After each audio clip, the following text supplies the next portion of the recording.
Tripura forest department বনমিত্র workers deputation গড়কা গোর্খাবস্তি বন দপ্তরের অফিসে।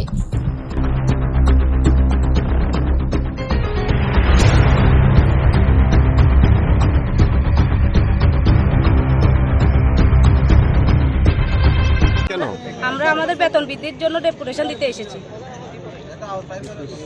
যে বনমিত্র আছে আমরা 600 জনের মতন আছি এখানে। আর আমাদের প্রথমে নিয়োগ করা হয়েছিল বনমিত্র বনের রক্ষক হিসাবে। আমরা 20 দিন কাজ করা হচ্ছে, কিন্তু 20 দিনের বেতনও ঠিকমতো পাচ্ছি না। 20 দিনের জায়গায় 30 দিনও কাজ হচ্ছে। হ্যাঁ, বেতনও আমরা 3 মাস ধরে পাচ্ছি না। আমাদের ডেপুটেশনটা হলো আমাদের 30 দিন করা হোক। আমরা সবাই এখানে কর্মরত লোক, তাই আমরা চাইছি যে আমরা 30 দিন করা হোক, বেতন বৃদ্ধি করা হোক। এই আবেদন নিয়ে আমরা এসেছি এখানে। বনমিত্রে বন সংরক্ষণ বলতে যেখানে বন দপ্তরের অধীনে যেগুলো কাজ থাকে এগুলোই আমরা করে থাকি। গাছ রোপণ করা। কতজন কর্মী আছে আপনাদের এখন? আমরা এখানে 600 কর্মী আছে।